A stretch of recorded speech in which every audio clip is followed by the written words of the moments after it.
पीले दांत वाली बहू। रंजना कभी ब्रश नहीं करती थी।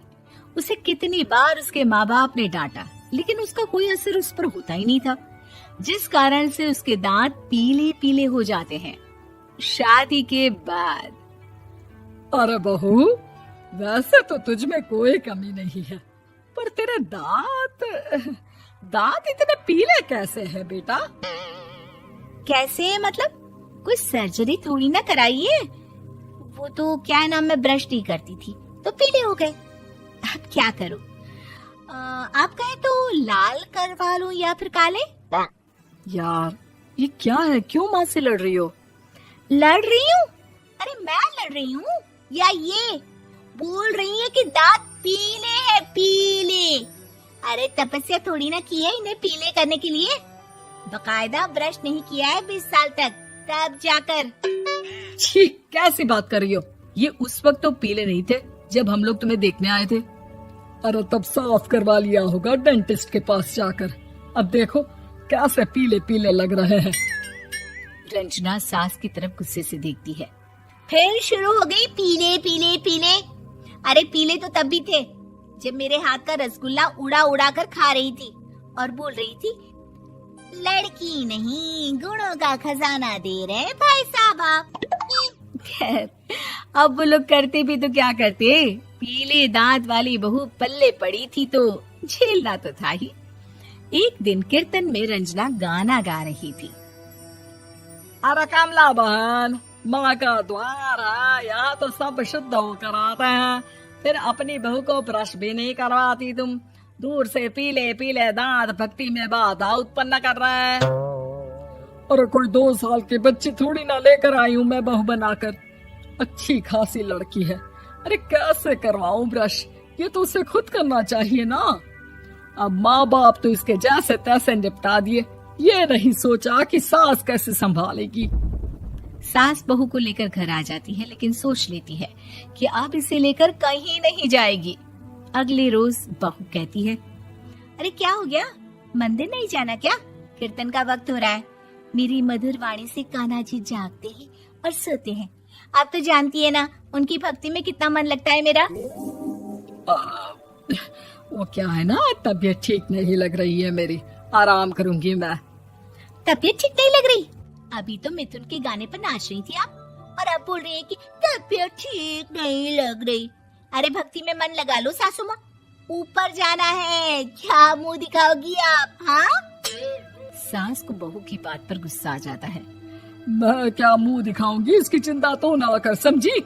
अपने मुंह की चिंता कर, जो ये पीले पीले दांत लेकर हर जगह पहुंच जाती है। पता है लोग कितना मजाक बनाते हैं।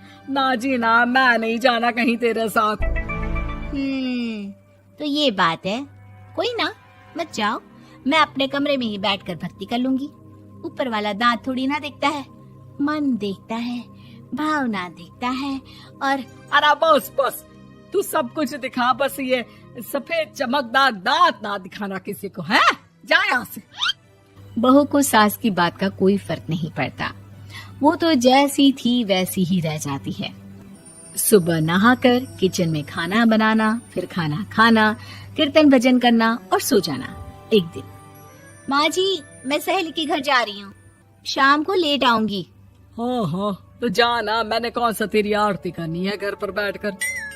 रंजना सहेली के घर जाती है, जहाँ वो पार्टी में जाने की तैयारी कर रही होती है। अरे शिखा, कहाँ जाने की तैयारी कर रही है? मैं गलत वक्त पर आ गई क्या? अरे नहीं यार, उल्टा सही वक्त पर आ गया। मैंने ये साड़ी और ज्वेलरी निकाली है यार, शाम को इनके ऑफिस की एक पार्टी में जाना है। बताना कैसा लग रहा है ये सब? नहीं यार, इस ड्रेस के साथ तो वो वाली ज्वेलरी अच्छी लगेगी। हाँ हाँ सही बोल रही है, मैंने ध्यान ही नहीं दिया। वैसे तो हमेशा से मस्त फैशन सेंस रखती है। तो बड़ा जाती होगी ना पति के साथ पार्टी में।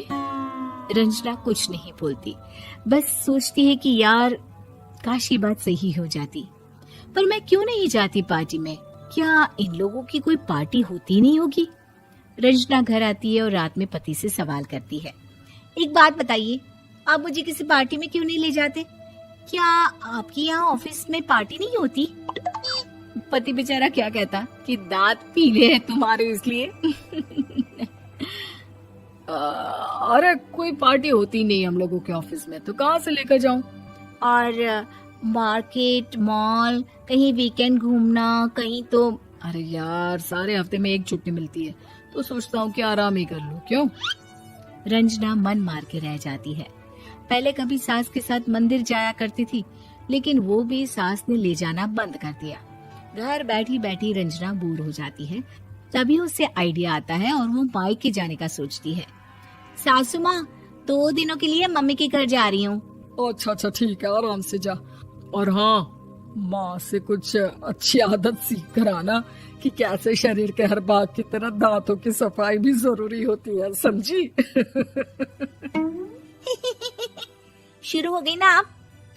वो लोग आपकी तरह नहीं है कि छोटी छोटी बात का बतंगड़ बना दे। उन लोगों के लिए मैं मायने रखती हूँ, ना कि मेरे पीले पीले दांत।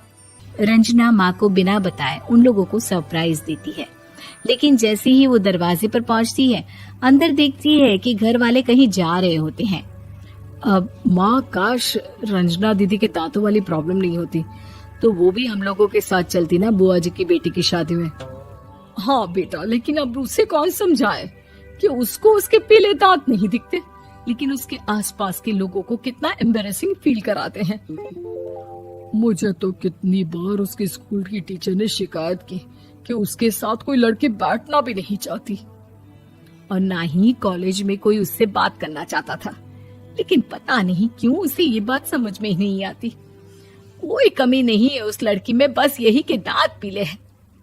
वो तो भला हो जीजा जी और उनकी माँ का, जो दीदी को जैसी है वैसे ही रखा हुआ है। रंजना को अपने घर वालों की बात सुनकर बहुत दुख होता है। वो सोचती है कि वो क्या करे, लेकिन फिर वो सीधा डेंटिस्ट के पास जाती है, अपने दांत चमकाती है और कसम खाती है कि वो रोज ब्रश करेगी। अरे क्या हो गया? तुम तो 2 दिनों के लिए गई थी ना, पर कोई ना, अच्छा है, चलो आ गई तो। रंजना सास के सामने आकर खड़ी हो जाती है और पूरी स्माइल करती है, उसके चमकदार दांतों को दिखाती हुई। हैं? चले मंदिर। माँ, मुझे माफ कर दीजिए, मैंने आप लोगों को बहुत एम्बैरेसिंग फील करवाया। मैं आज से रोज ब्रश करूंगी।